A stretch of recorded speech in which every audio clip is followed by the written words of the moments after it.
And we're off. Hi, gang. Welcome back. Episode 516, the All Dolphins podcast. It's minicap time for the Miami Dolphins. And here to discuss, dissect, dialogue about it, diatribe about it. Am I going too far with the D's? Anyway, Chris Perkins from the South Florida Sun Sentinel. How are you, Perk? Long time I'm no see. doing good, baby. Minicamp. I like it. Mandatory minicamp, but not for everybody. Very nice setup right there. And this is the last week of the Dolphins offseason program. It's not the last week around the NFL because some teams go to next week. And actually, the Detroit Lions, I know for one, I don't know if there are other teams. Detroit Lions are already done with their offseason program.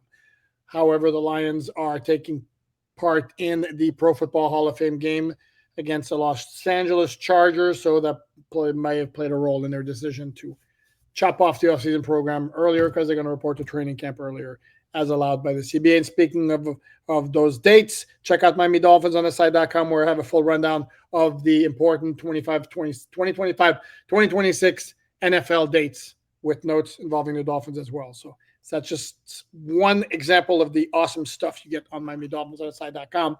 Here on this podcast, you get a whole bunch of rubbish and foolishness from myself and my guests like Chris Perkins over here. But still, despite that, please like, subscribe, and all that good stuff. Okay, so Perk kind of set it up.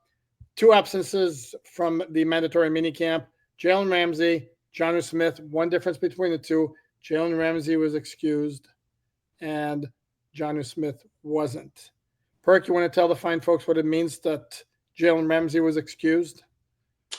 Yeah, it means that there's no argument here that I think both sides are on the same page. Jaylen wants to be out of here. They want Jaylen out of here. There's probably not going to be a resolution that sees Jaylen Ramsey in a Dolphins uniform in 2025.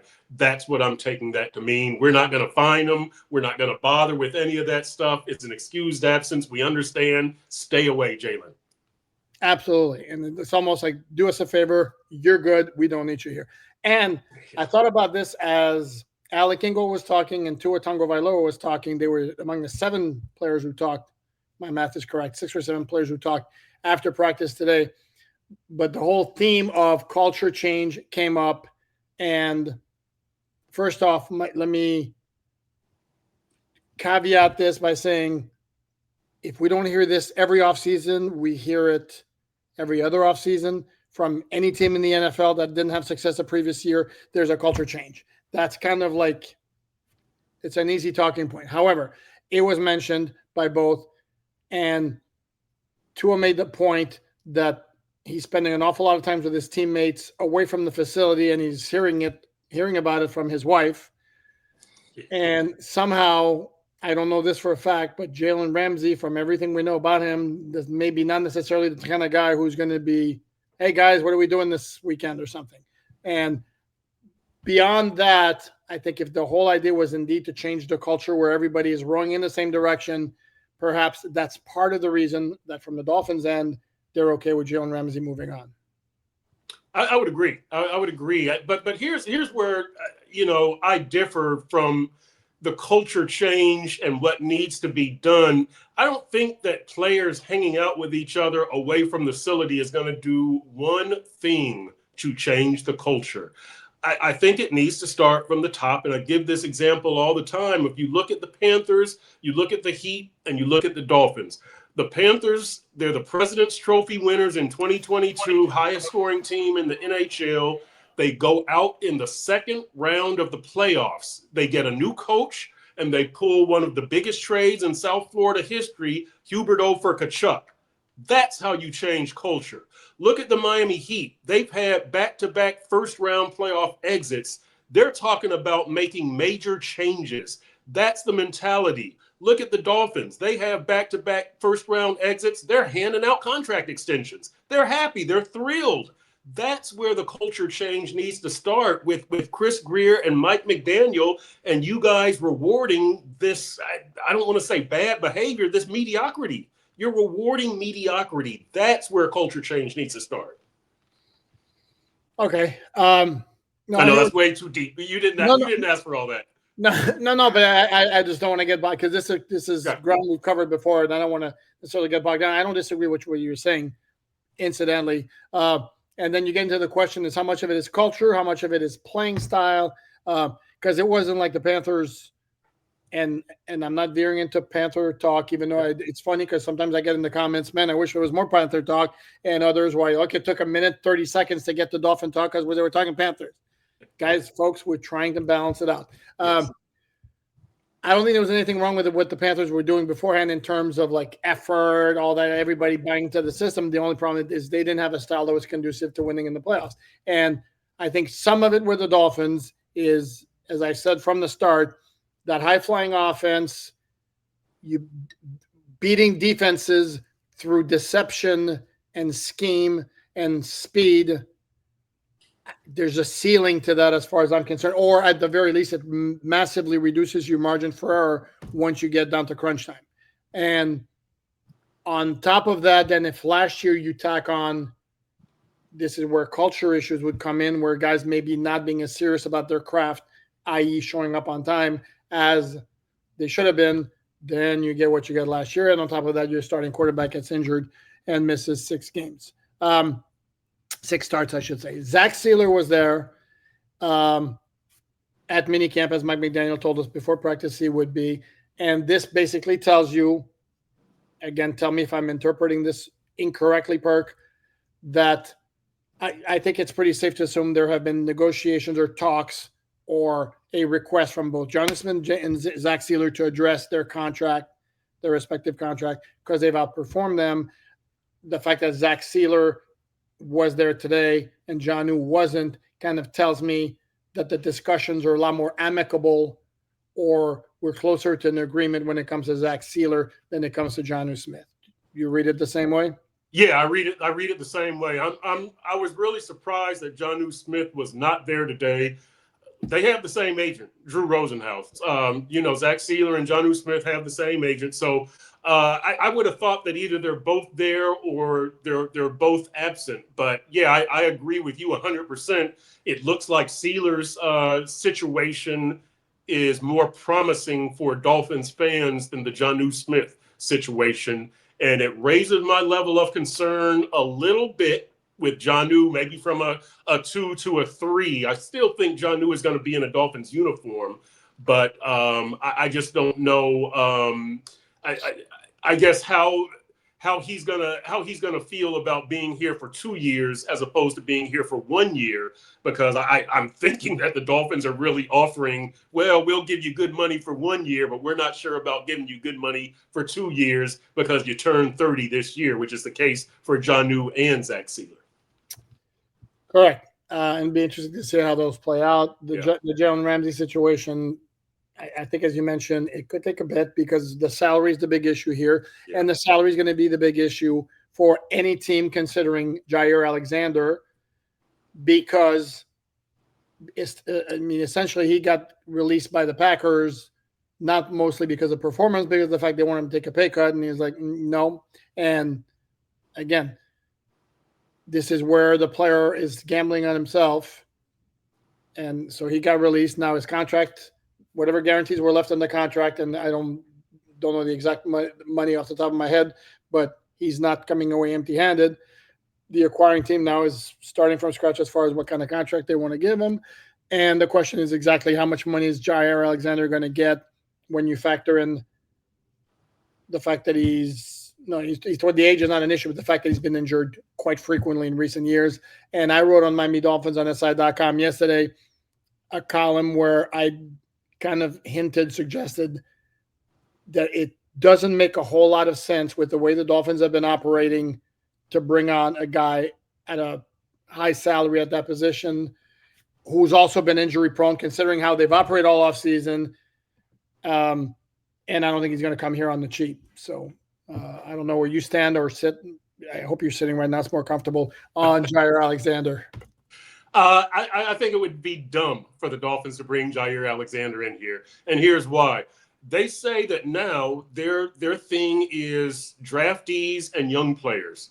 Jair Alexander doesn't fit that mold. He's going to be expensive. He's got an injury history.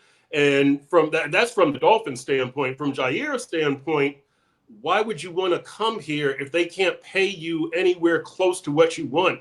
They're not on the verge of going to a Super Bowl or making a deep playoff run. I mean, everybody wants to live in South Florida, and it's a tax-free state. And Mike McDaniel is a good coach to play for, but if I'm Jair, I don't know that this place, if they can't give me the money that I want, I'm not sure that I would want to be here, really. So I don't think it makes sense at this point from either side, from the Dolphins side or Jair Alexander's side. No, correct. It would be very, very surprising to me. And generally speaking, when you're dealing with a free agent, the factors that come into play, generally speaking, money's number one. Yep. Playing for title contenders, number two. Yep. You could have possibly playing for somebody you're familiar with. It could be another thing, or playing close to home at times can be another factor. I think with Jair, as far as I know, I can't think of it. Well, he played for Joe Barry in Green Bay when Joe Barry was the defensive coordinator. I haven't checked into what kind of relationship they had. I don't know if they got along great. Maybe that's something that could sway Alexander to come to the Dolphins if they indeed pursue him, and I'm not sure they are. And my best guess for the veteran cornerback position, if they choose to go that route, would be somebody on the cheap, somebody who would take like a discount or at a bargain price. I don't think they're going high-end shopping there. Tua Tagovailoa spoke to the media for the first time since January 3rd, which was the Friday before the regular season finale against the New York Jets. And the main points, doctors figured out exactly what the issue was with the hip. Tua ain't telling us. No major concern that it's going to reoccur unless he doesn't protect himself. And he's doing everything he can in practice to try to put in his mind game situations so he'll know how to react in a game in terms of protecting himself. What did you make of what he had to say? I like what Tua had to say today, and I like what we saw from Tua today. We did see an example of him throwing the ball away. He rolls to his left. Nobody is open. He doesn't try to force the ball in there. He doesn't try to cross the line of scrimmage. He throws the ball into the ground, live to play another day. That's not what he did against Houston, where he tries to gain yards and he sustains the hip injury. So we did see him putting words into practice in today's practice. And I did also like to hear Tua talking about, the culture change and things like that. Look, I think that Tua usually says the right things and Tua usually has the right attitude. Maybe the only time that he's crossed me up, yes, was the money. Last year's contract talks at this time of year when he was saying the market is what the market is. And then he did kind of surprise me today when he was talking about Jonnu, and you talk to your agent and you don't know if the agent is telling you the truth or not. And I was like, wow, weird. That was kind of eye-opening. That kind of reveals what goes on during contract negotiations. And because Tua was saying you don't know if the agent wants you to say something publicly or say something to the team, and it's just like, wow. I was not privy that Tua would talk publicly about something so private. I thought that Tua said good things. Tua continues to mature. I think he's doing a good job on the field, especially considering his number one target, Tyreek, has not been out there. His number two target, Jaylen Waddle, has been used sparingly. And his number three target, Jonnu Smith, has not been out there. So, he's working with reduced resources, but I think he's been accurate. I think he's made good decisions. And I think he's carried out some of the tent poles for the season, culture change, protect yourself, play smart, in a very good way so far in the offseason. And as with everything else, though, it's minicamp, the offseason. Right. Let's see what happens in the heat of a game where the adrenaline is probably flowing a little bit more than it does in a spring practice. The hope, again, that he learned a lesson, but it's still, when the instincts get going, That's going to be tough. I will say a couple of things about Tua. Number one, I'm going to preface everything I say because it needs to be said. I generally like Tua as a guy. He's a good dude. He did last year. There were a couple of things that to me wasn't just to show me the money that I didn't like. the market is the market. It was fine. I mean, he's looking for the best contract he could. I wasn't crazy about when he was asked about his confidence level in the offensive line, and his comment was, "Brother, I get the ball out." Yeah. I don't know. I mean, I appreciate the honesty, but I don't know that that's not the time to say I have that full confidence in my teammates. And again, yes, it's playing the game. And I'm one who actually cautions fans against reading too much into teammate comments because everybody's making progress. Everybody's looking great. Everybody's going to ball out. But it's a lot of times it's kind of what you have to say, particularly if you're the quarterback. The other comment I really didn't like last year was about after the botch snap against Arizona. It's like it's easy for somebody on the couch eating potato chips. Yeah. It's like, and I saw some fan comments of like, well, he has a right to be pissed off when people criticize his work so much. He's a quarterback in the NFL. I mean, that comes with the territory, and yeah, you're going to get criticized. That happens. I will say this about Tua as well. I mean, we've seen him practices before. We actually were standing very close to him today, and he looks – his body structure right now is probably as good at this point time of year for me as I've ever seen him. He looks thicker than he was last year, but he looks strong, unlike 2 years ago in 2023 where he looked – what was it that Tyreek called him, Chubby Tua? Yeah. Tyreek's words, not mine. And number one, and his beard, by the way, looked very good. And since I've worn a beard for, I noticed those things. I thought he looked very good. And yeah, he threw the ball very well. And this is where we get into maybe some of the minicamp practice recap today. Threw the ball fine. He ended it. That's on a highlight on the Miami Dolphins website with a dime and some smart ass. Sorry, I'm going to call you out. Some smart ass. And of course, Poupar is going to say that it was practice and it was against whatever. No, it was a beautiful throw. It was a dime to Malik Washington down the left sideline. No caveat, nothing about it. It doesn't mean crap because at the time of year, it still was a beautiful throw. Having said that, outside of that, in 11-on-11s, not a whole much happening for the offense. There were 3 picks thrown, none of them by Tua. It was 2 by Zach Wilson and 1 by Quinn Ewers. And Zach Wilson, who I said didn't look good the first OTA we saw him, looked really good. The second OTA we saw him today really didn't look good either. The Isaiah Johnson interception, I thought Isaiah Johnson did a really nice job of positioning his body. He's a big guy, 6'3", 205, I believe is what they list him at. And he really positioned his body to get the ball. Now, I think Zach probably threw the ball late, and he probably threw it in a bad place, but that was a good play by Isaiah Johnson. Shaky by Zach Wilson, but a really good play by Isaiah Johnson. And we have not seen many good plays by cornerbacks. They've been okay at times, but I don't know that there's an NFL starting cornerback on that roster aside from Kader Kohu, and Kader as a slot guy, not as a boundary guy. But Zach, I think that Zach has established himself as the clear number 2 quarterback ahead of Quinn Ewers. But, again, the things that I like about Zach is he's not holding the ball too long. He doesn't look indecisive. And I know I just said that he might have held it too long on that throw again with Isaiah Johnson. Sure, Eric, are you sure about that? Well, I don't know. Let me think about it. Are you being indecisive? I don't know. Maybe. Am I? I'm sure. Hold on. Right. But I think that Zach's body of work has been good considering it's, 2 months into a new offense. He's a reclamation project. So I don't have a problem with what I've seen from Zach Wilson at this point. If I had to give him a letter grade, I'd probably give him a C+ at this point, maybe a B-. Oh, geez, holy moly! Can you be my teacher? You think he's been bad?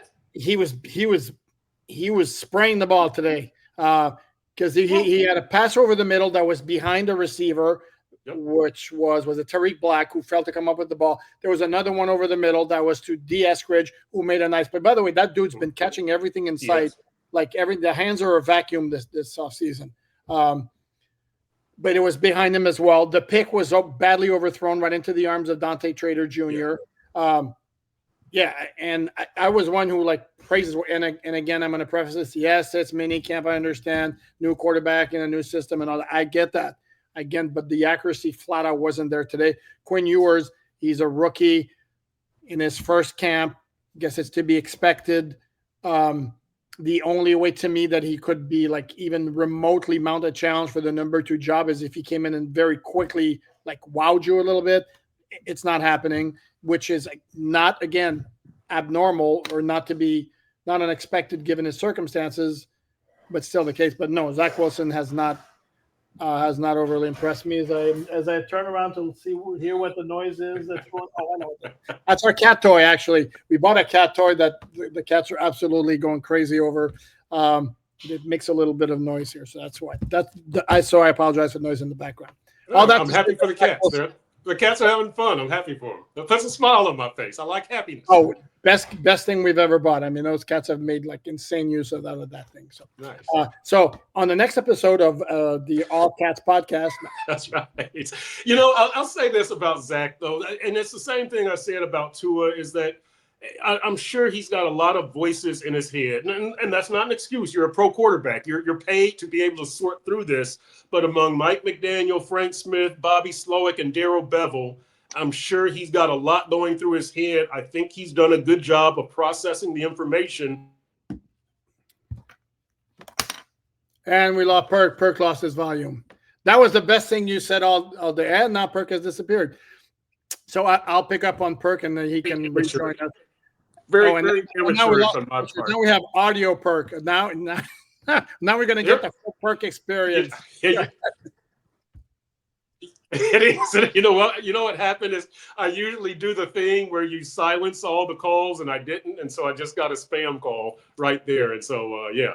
So anyway, but I think that Zach he's done a reasonable job. I will look at him more intensely in training camp because, again, right, as we've said, Tua has been injured in 3 of the past 4 Septembers. So Zach Wilson must be ready on day 1, not week 3 or week 4. He's got to be ready on day 1. I think there's still a chance that he is. No, I agree. And everything I say, understand this, everything I say is said within the scope of when we're not making final determinations on these guys and what's going to happen in 2025. But right now, the only thing we have in front of us are the practices that we're allowed to see. So all I'm doing is commenting on what I'm seeing right now. And today wasn't so much an issue of hesitating and not finding guys where that could be part of, again, the terminology and then where is everybody supposed to be is the way he was throwing the ball. He was spraying the ball. And on that pick to Isaiah Johnson, by the way, if you recall the play, Chop Robinson got around the right tackle and was in his grill. And I think that threw off the timing of the play as well. And so I mentioned Dante Trader Jr. and the other one was Elijah Campbell, who got a pick off a deflection from rookie free agent wide receiver A.J. Henning, who I will say very, very politely as I can say, had a little bit of a rough outing. He had 2 notable plays for the wrong reasons. So that being one of them. He should have caught that pass that Elijah Campbell turned into a pick 6. Nick Westbrook-Akine, who we've been waiting to see do some things, had a couple of nice catches. I think they were both on 7-on-7. One of those was like a nice throw by Tua over the middle of the field in traffic. It was good to see him again. It was way too early to be panicked, but you still want to see the dude do some things. Malik Washington had that long catch. Grayson Murphy again had a play where he got into the backfield very quickly like that, and he's a guy who last year during training camp, there's something there. So. Yeah, I need to talk to Grayson Murphy. I just discovered today that he's a Texan. And so, as a fellow Texan, he grew up in Dallas. I lived in Dallas for 10 years. He played at North Texas before transferring to UCLA, and I covered North Texas for 2 or 3 years, which is also where Jeff Wilson went. So, I got a bond with my man Grayson Murphy. He's making some plays out there. And Jeff Wilson, who remains a free agent, sadly, who was somebody who Jalen Wright told us served as a mentor to him, spoke very complimentarily of him this week.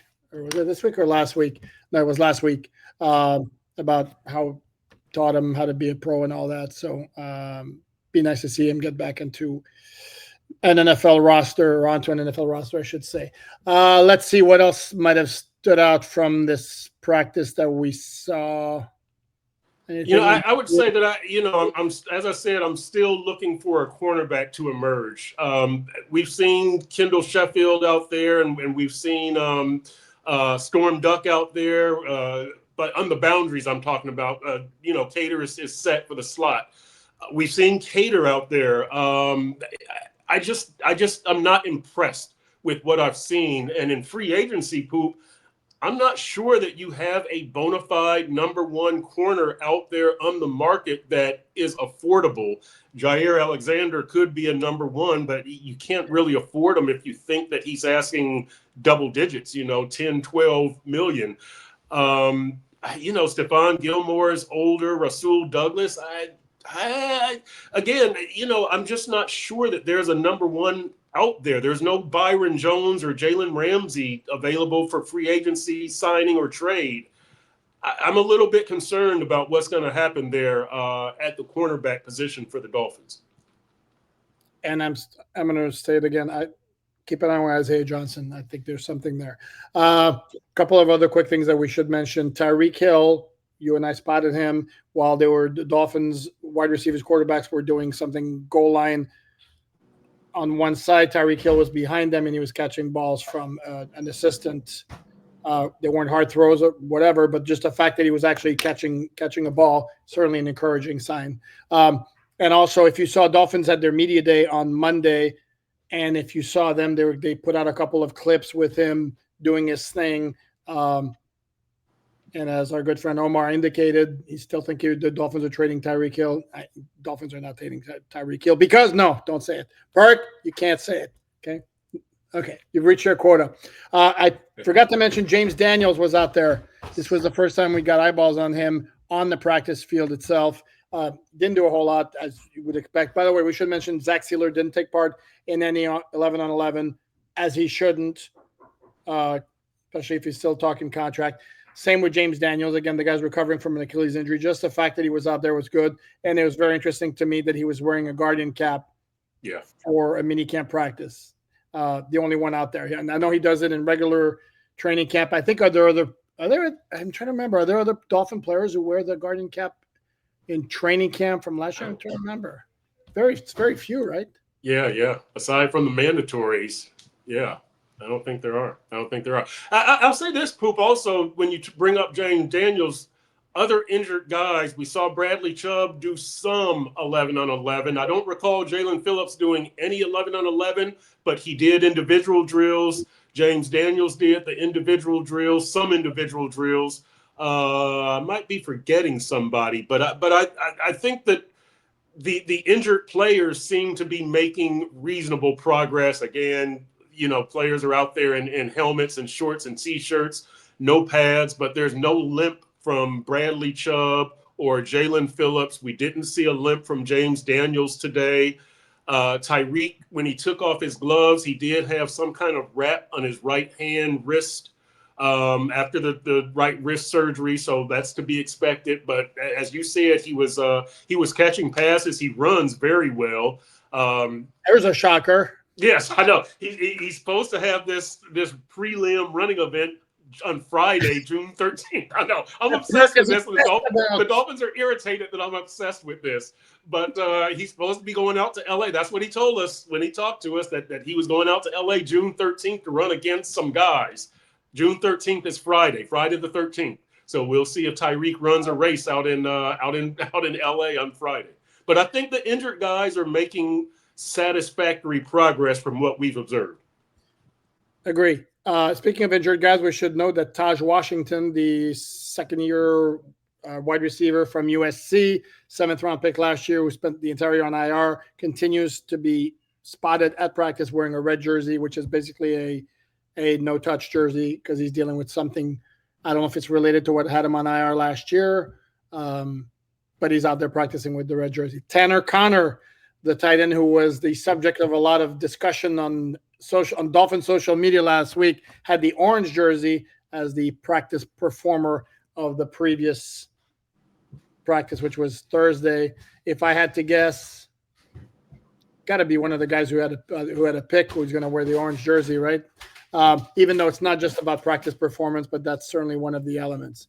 I'm looking through the recap here that I did for Miami Dolphins on SI.com for other practice observation. Oh, and Perk's got something. Yes. Go ahead. Did you think Mike McDaniel was testy today? Because I did, and I put that in my headline. I thought he was a little short with us. I don't know why. Maybe it was the Jonnu, Jaylen Ramsey, Zach Sealer thing that he knew he was going to have to answer kind of non-football questions, off the field questions, I should say. They're football questions, off the field questions, but he was a little testy. He wasn't his normal wisecracking, self-jovial, upbeat.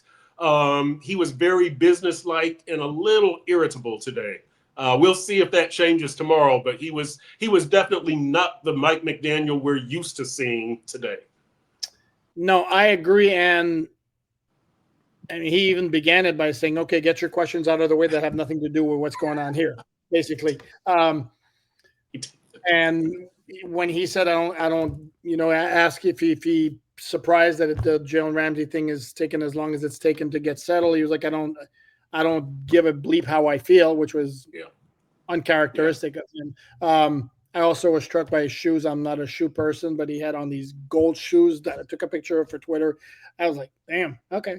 I mean, they were loud, but that's got nothing to do with nothing. But I agree with you, and I don't know if it's – I mean, here's the thing. Mike McDaniel's a very smart guy. He's got to know the questions are coming, and he's got to know we got to ask them. Is that – irritability that the situation hasn't been resolved? Is it because feeling the pressure? I mean, obviously he understands that, he can be on the hot seat, but it's May. I think that would manifest it. Sorry, June. That would manifest itself, I think, closer to the start of the regular season. So I have to think it's related to the unsolved situations. More than likely, Jaylen and Jonnu would be the guys I would have in mind as far as that's concerned. Yeah, I would agree. I don't think I don't think many coaches are feeling pressure to win in minicamp. That comes closer to kickoff of September. I think it's probably the contract situations and things aren't going the way he had hoped or planned or thought or whatever. On that note, that's going to wrap it up. A little programming note here. That dude right there, Chris Perkins from the South Florida Sun Sentinel, check out his fine work. Wrote a column about Alec Ingold, the Miami Dolphins fullback, today. Check it out at sunsentinel.com. If Perk is kind enough and willing to do me this big favor, he'll be back here tomorrow. We're going to recap day 2 of the Dolphins minicamp. In the meantime, Tuesday night, 7:30 p.m. live, but it would be on replay. If you can't catch it live, you'll have the usual foolishness of the Dolphins Collective with Dudley Durong, T Defense Stockholm, Mark Kelly, and myself. And as I said, back here, hopefully a bit earlier, Perk and I tomorrow as we check out minicamp day 2. Until then, please like, subscribe, share all that good stuff.